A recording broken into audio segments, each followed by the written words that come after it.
Hello, my name is Carolyn Alderette. I am a medical social worker who's been working in the field for many years, and I'm going to be talking to you today about admissions and how that role works out.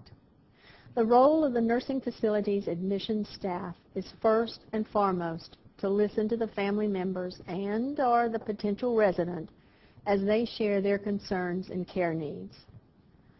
The exchange of information should be mutual, so the families and possible residents must be helped to feel comfortable to ask any questions that they have about the facility, the care, the finances, the rules, anything. As needed, the staff will also ask questions in order to develop a full picture of the problems and concerns being described. Only when the staff has a clear understanding of the needs can they address a facility's ability to help manage those care needs and or offer other options for possibly a more appropriate resource. Generally, our specific needs are the name and date of birth of the potential resident, the name of the primary physician.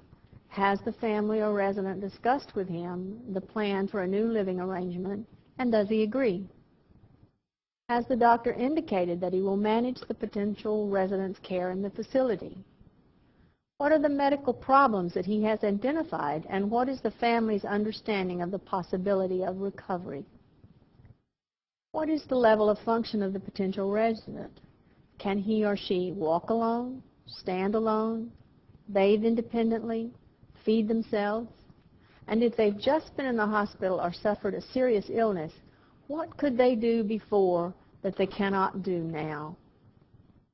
If the potential resident is not present, it's important to know if that loved one is aware of the potential move and how they feel about it. If the potential resident is now unable to make decisions, does the doctor concur in that assessment? If there is incapacity, is one person the appointed decision maker, if needed, and is there a durable power of attorney for health care already completed? If there are two or more family members actively involved, do they all agree to this important change? A conflicted family makes it even harder for the potential residents to be comfortable about the move. And if there is any dementia present, the potential resident may have extreme conflict about moving into the situation. They will be angry, agitated, and they may refuse to make the move.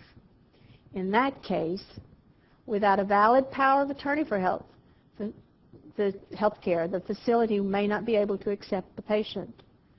Nursing facilities cannot hold someone against their will unless there is an established cognitive problem, a doctor supports the placement, and there is a power of attorney for health care already completed. If there is a dementia and you have no power of attorney, then you need to get a physician's assessment. Perhaps the potential resident experiences periods of clarity that would let you complete the paperwork which may be needed in the future. The social workers in the facility that you are considering may be able to help you in this area. If the dementia is in a severe and advanced state, it may be impossible to complete a legal, durable power of attorney for health care. The family can apply for guardianship, but that is very costly and emotionally trying for any family. It is important for the facility to have an accurate financial picture of the potential resident. Do they have the funds to pay privately? Or do they have short-term private dollars and they'll need Medicaid in the future? Or do they need Medicaid right now at the time of placement? If they do need a Medicaid bed immediately, do they already have their Medicaid in the community? Or do they need to apply on admission? This information is critical for many reasons. Not all facilities have Medicaid certified beds. If they do have Medicaid beds, they may all be occupied. Knowing how long private pay will last will help admissions determine if a future Medicaid bed is a reasonable possibility. If not, then it may be important to consider other facilities. If your loved one is in the hospital at the time of the family's visit and discussion, Then there will be an assessment for a possible short-term Medicare stay if the family wants that. Sometimes one can move from a Medicare bed to a Medicaid bed on discharge from rehabilitation. But again, the admission staff would have to take into account the probable length of stay and see what the reasonable possibilities might be. In every instance, the nursing facility is a medical institution. A doctor must be available to admit the new resident and be willing to follow to provide ongoing orders for care and available to respond to nursing staff's questions 7 days a week should there be a change in condition.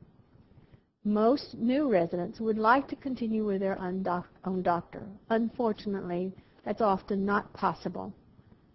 The admission staff will help the family to establish a relationship with a new physician, preferably one who can visit in the facility to avoid what can be a tiring out-of-the-facility visit for a resident. Unless the physician denies leave of absence for medical reasons, a nursing home resident may go out to lunch, for overnight visits, and even short trips. Of course, the resident would still be billed for the cost to hold the bed when they are out of the facility. If the resident is in a Medicaid certified bed on Medicaid, the resident will have to return within 72 hours. What to bring? The goal of any facility is to have the resident comfortable with enough of their belongings around them to make them feel at home. Check first with each facility. However, most will allow families to hang pictures on the wall, bring in a favorite pillow or blanket or bed cover. Some can even accommodate a favorite bedside chair. Many facilities now have bedside availability of television and telephone service. There may be a small cost for that, and it may be necessary for the family to bring a small television from the resident's home. For clothes. Initially, for the move into the facility, bring in 10 to 14 days of clothes. Family can do wash, or the facility in most instances can do wash for the resident. That is on a once-a-week schedule generally. But with 10 to 14 days of clothes, if there needs to be a change of clothes more than once a day, then the staff will have that availability until you get a feel for how many clothes need to be in the facility at any one time. Please remember the state requires that all clothes be washed in very hot water for infection control. So make those clothes sturdy. Heavy cottons and polycottons both do fairly well. Don't forget to bring underclothes, sleeping clothes, non-skid sole shoes and house shoes if necessary. Bring in favorite toiletries, and we will gladly use them. Include makeup if used, and aides will help the resident if it's needed to put that together. Please remember, it's so important to remember to put the resident's name on all clothing, blankets, pillows, even try to mark a television or radio if one is brought in. Having things marked helps staff get things back to the right resident. When you're working with a number of people, it's very hard to remember who had what when you're taking care of many. Do leave valuables at home. If someone is really insistent, they really want to wear their watch, try to get them to accept a Timex, maybe one that looks somewhat like their regular watch. Look at costume jewelry to see if you can find something that might look closely enough like the ring they want to keep or the necklace they want to keep. Small things like that get taken off by the resident and left in the bedclothes. They can then get thrown in the laundry pail with the sheets and washed away. At times, a small ring has been put on a nightstand by the bed, and then it gets knocked off into the trash. So it's just risky to leave expensive pieces or a memorable keepsake there in the facility. Our last question relates to spend-down amounts for Medicaid. To spend down means that excess resources must be paid to the nursing facility to cover the cost of care until the resources meet the established limit set by Medicaid. Basically, for an individual, that must be spent down until all resources have spent below $2,000. For a couple entering jointly, the resources must be spent down to $3,000. If the resources are rental property or empty land, they must be sold and the proceeds spent down as above. If the financial affairs of the potential resident are very complex, it would probably be in your best interest to consult an attorney with a probate background and preferably an elder law certification. Thank you very much.